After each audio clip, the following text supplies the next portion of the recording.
saudara-saudari yang dikasihi oleh Tuhan kita Yesus Kristus.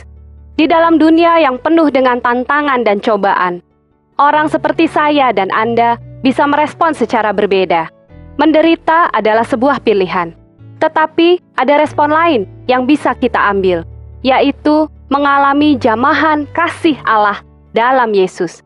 Karena di dalam Yesus selalu ada kemenangan, di dalam Yesus selalu ada kedamaian. Dan inilah yang akan diberitakan dalam Gema Kasih Indonesia. Seperti ada tertulis, Allah adalah kasih, barang siapa berada di dalam kasih, ia tetap berada di dalam Allah, dan Allah di dalam dia. Bersama saya, Martina Dian, dalam 30 menit ke depan, kita akan membahas sebuah topik mengenai kokoh di tengah badai kehidupan. Dan bersama saya telah hadir seorang hamba Tuhan yang akan membagikan firman dan berkatnya kepada kita. Beliau adalah Pendeta Mira Novita Tios dari GKI Beringin, Semarang. Shalom Ibu Mira. Shalom pemirsa. Selamat datang Ibu Mira di studio ini, jauh-jauh dari Semarang mau hadir untuk sharing sama kita ya Bu. Ya. Ibu, saya punya suatu cerita. Ada seorang nenek, dia mengalami berbagai macam pencobaan. Dia punya sakit penyakit yang parah, lalu dia ditipu oleh cucunya sehingga dia jatuh miskin. Dia terlibat hutang yang sangat besar sekali, sehingga dia merasa ini seperti badai datang kepadanya. Untuk masa sekarang ini Ibu, persoalan apa yang sering dihadapi oleh umat Tuhan sehingga umat Tuhan bilang ini badai? Ya, pemirsa, sebenarnya kalau bicara tentang badai hidup, ini pasti berbeda-beda nih untuk setiap orang, betul kan?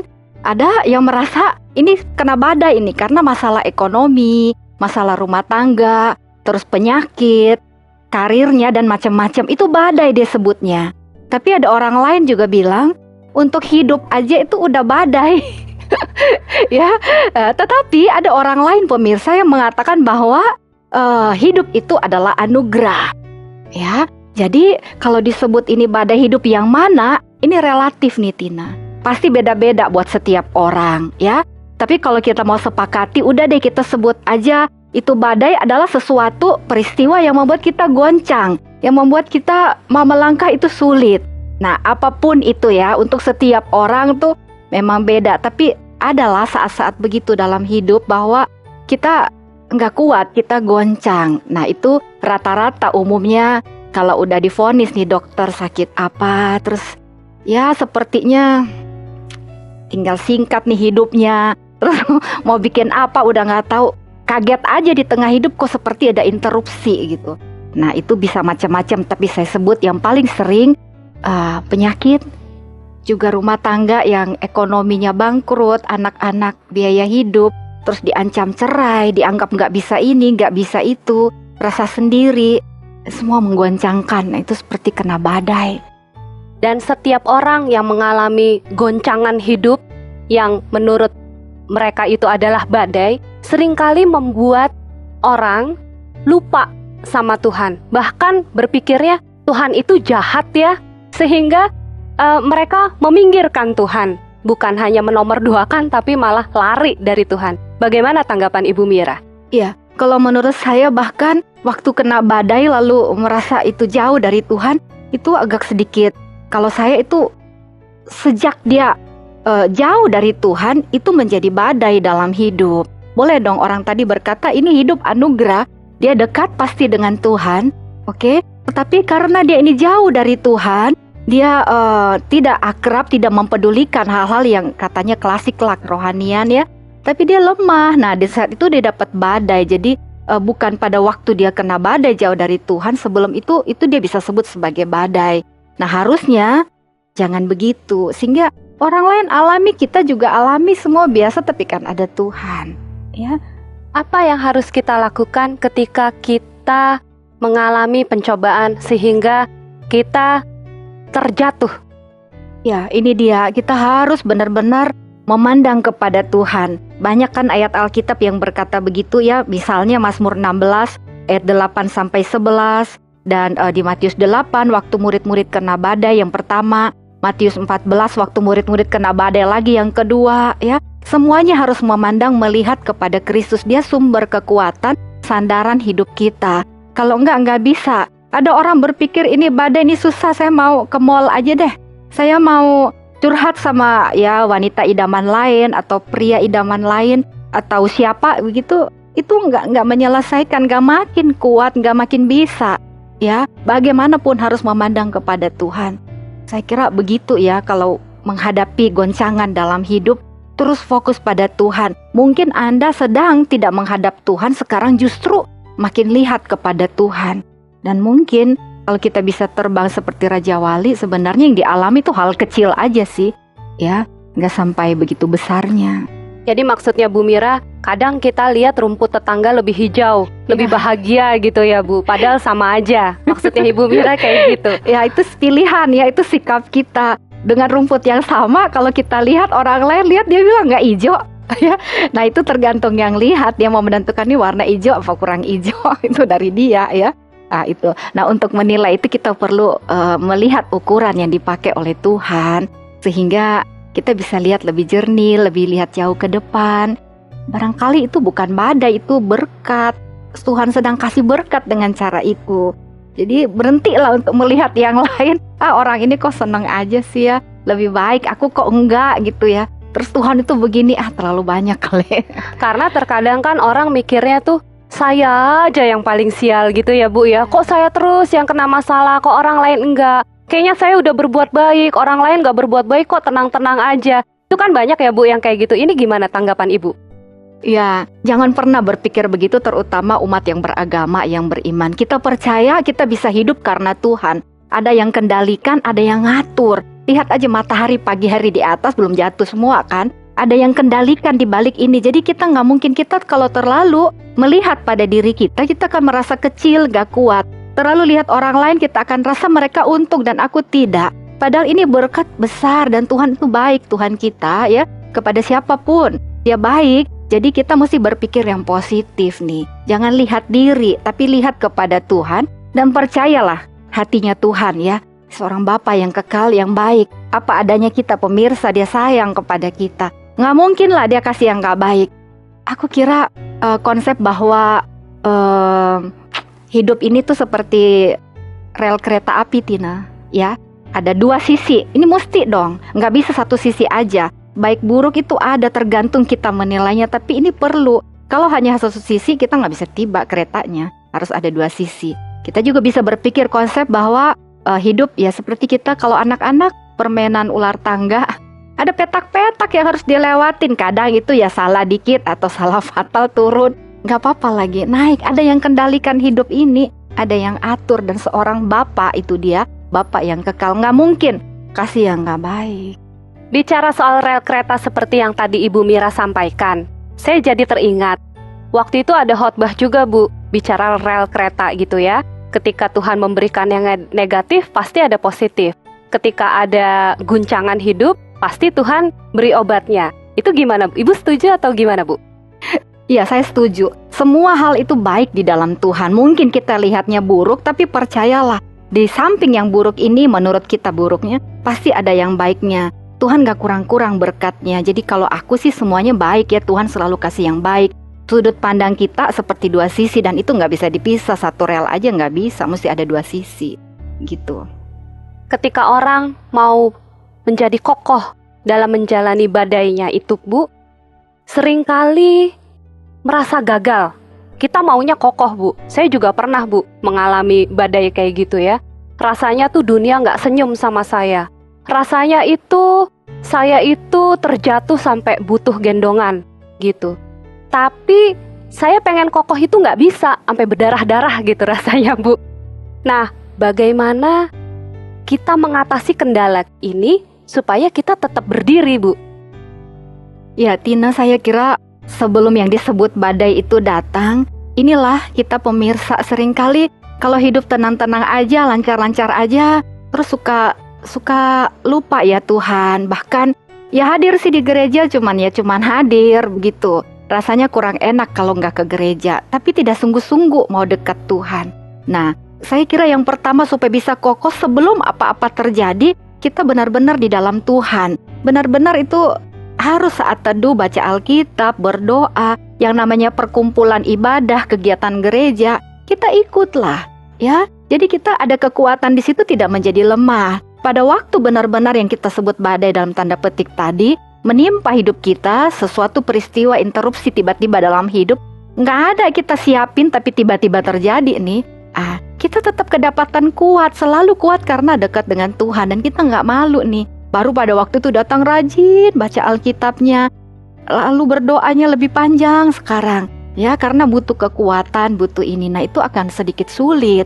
Tapi kalau kita stabil dalam hidup, kita tetap dekat dengan Tuhan, barangkali itu sudah badai yang disebut orang, tapi buat kita itu enggak gitu. Nah, kalau itu betul sampai menggoncangkan kita, mungkin dengan tetap biasa dekat dengan Tuhan ini, itu menolong banyak, Tina. Kita bisa lebih kuat, bisa optimis, bisa punya pengharapan, kita andalkan Tuhan.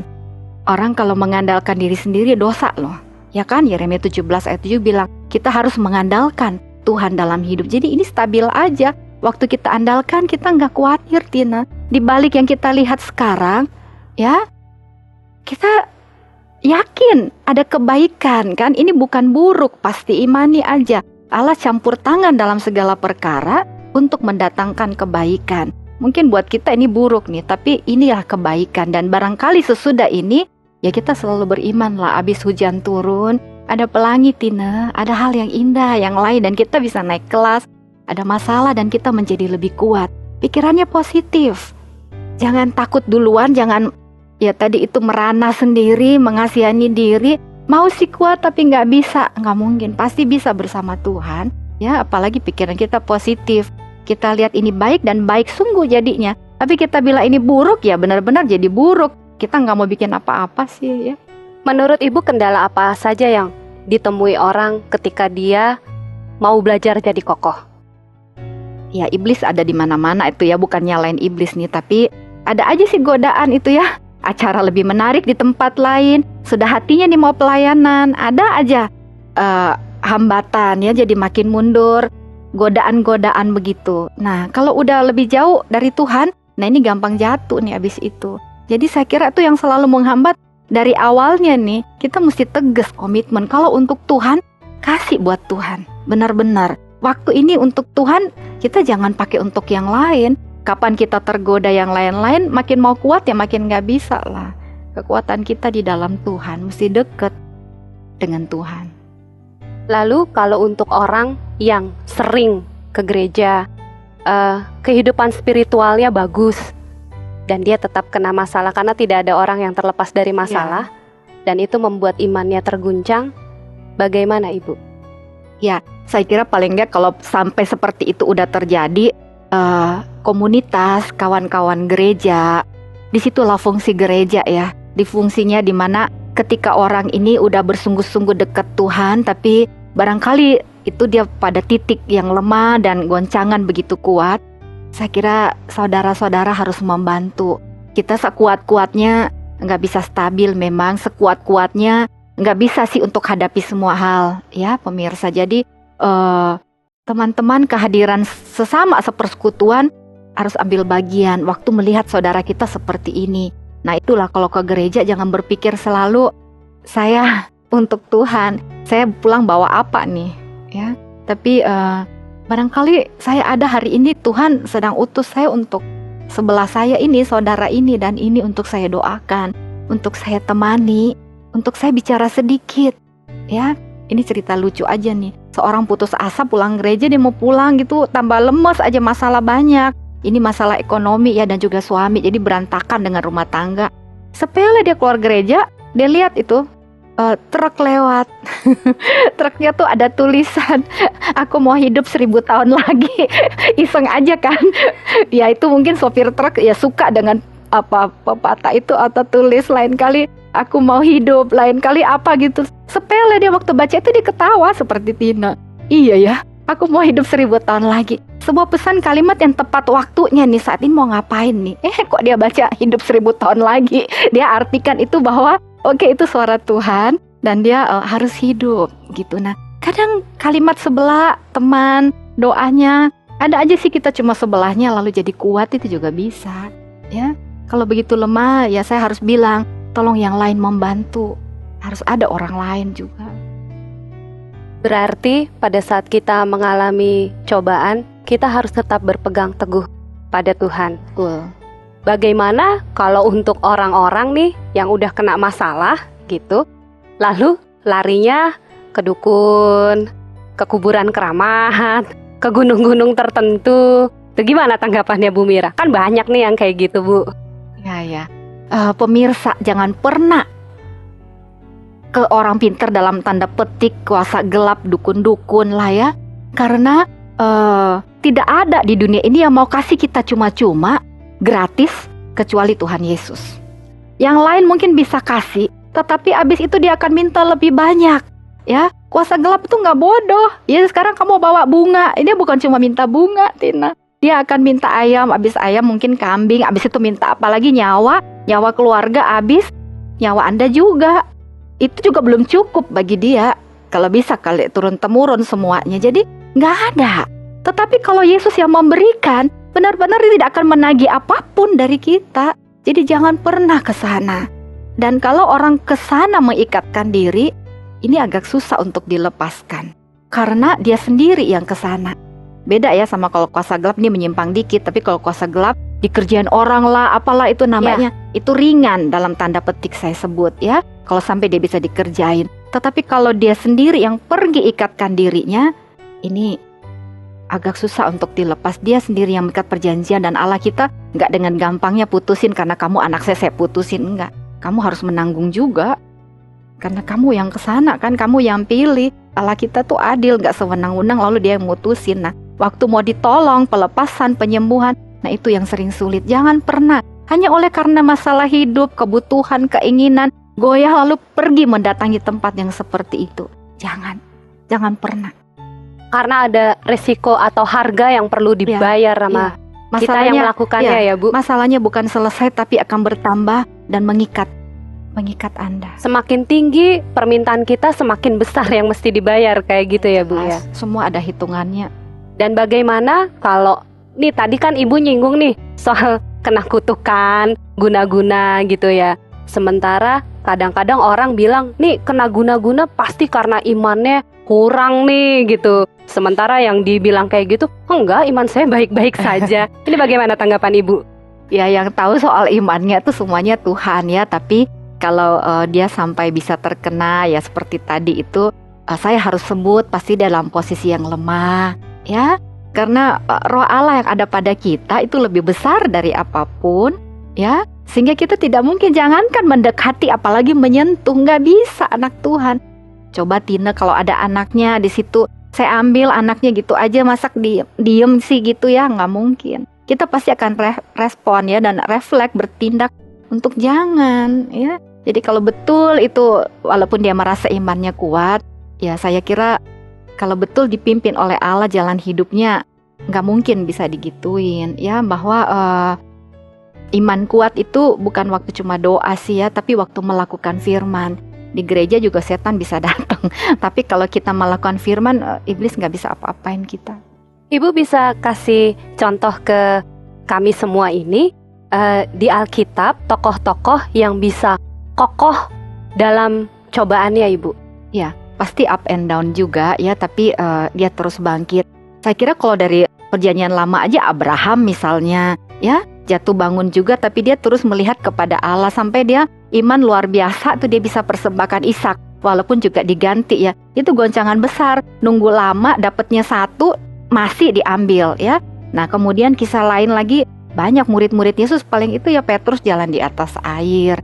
Nah tapi aku mau share satu hal yang kisah Rasul 27 itu ya, itu bagus Dina, cara paling konkret mengatasi badai itu. Kapal Paulusnya kandas ya pemirsa, kalau mau ikuti di dalam kisah Rasul 27 mulai ayat 14 itu ya, dan sampai selesai. Waktu itu langkah yang harus dibuat supaya kita kalau menghadapi goncangan hidup. Yang pertama, Paulus melilitkan kapalnya. Jadi dia kencengin kapal ini dulu. Bahtera ini ya, rumah kita, kehidupan kita, kencengin dulu. Habis itu dikatakan pada ayat 17 ya, setelah mengencangkan ini, kemudian mereka menurunkan layar. Jadi terus melawan terus, ini nanti lelah sendiri. Sudahlah, ikut, harus terapung. Ada saat-saat dalam hidup kita nggak bisa buat banyak, tapi kita tahu Tuhan ada. Ya, waktu layar sudah diturunkan, ayat berikutnya mengatakan kepada kita 18, makin diombang-ambingkan ombak nih. Jadi kemudian mereka mulai buang muatan kapal. Ya, ini saya kira membuang-buang sesuatu tidak mudah. Oke, kan kita sayang barang ini, kan gimana dibuang. Tapi itu belum, Tina. Waktu kapal itu terus dilanda, maka ayat 19 kemudian langkah berikut, mereka buang alat-alat kapal. Tahu artinya? Ya, ya kalau mesin-mesinnya kapal aja dibuangin semua ke laut, terus apalagi ini ya? Ya kecuali mengandalkan Tuhan. Tapi dalam situasi seperti ini, waktu kita mengencangkan diri, kita tidak melawan arus ya, sepertinya situasinya nggak memungkinkan. Kita bersandar Tuhan, bukan pasrah ya, tapi berserah. Kalau pasrah itu saya kasihkan aja sama Tuhan. Saya berserah, saya bawa diri saya kepada Tuhan. Nah itu dia menjadi lebih kuat. Dan luar biasanya walaupun kelihatan nggak bisa, ini badai makin keras ya. Akhirnya Alkitab mencatat mereka semua selamat, nggak ada satupun yang binasa. Itu ya kuasa Tuhan. Jadi harus selalu punya pengharapan yang kuat juga bahwa tidak akan terjadi yang buruk. Di balik semua ini ada kebaikan. Saya menjadi lebih dewasa, menjadi lebih kuat. Ini berkat untuk saya. Jadi semangat, nggak putus asa. Orang-orang di kapal tuh udah nggak usah makan, nggak usah ini. Paulus bilang nggak, kita percaya Tuhan. Makan yang masih bisa, habis itu dibuang semua. Kadang-kadang banyak hal harus dibuang supaya Tuhan bisa pegang tangan kita. Kalau menurut Bu Mira, bicara soal murid Yesus, ini juga kan ada kisah 12 murid Yesus mengalami badai perahu gitu. Ya. Padahal Yesus ada di situ. Ya. Dan mereka tetap aja ketakutan. Ya, itu yang pertama. Yesus tidur di buritan kapal waktu badai, ya. Dan lihat ya, walaupun bersama dengan Yesus badai bisa terjadi, tetapi orang yang percaya kepada Tuhan akan tenang. Kenapa Yesus bisa tidur? Badainya sama semua alami, karena dia sumber damai sejahtera. Lalu waktu dia dibangunkan ya, dengan tenang dia bisa berkata begini, diam, tenanglah. Ini seperti nidurin anak kecil aja. Lalu alam semesta itu tenang, badainya dia penuh kuasa, Tina. Ya, itu yang pertama. Waktu mereka diterpa lagi badai, itu Yesus nggak ada. Yesus lagi berdoa, disuruh jalan duluan sambil ngomel kali, suruh kita duluan. Tapi sekarang badai.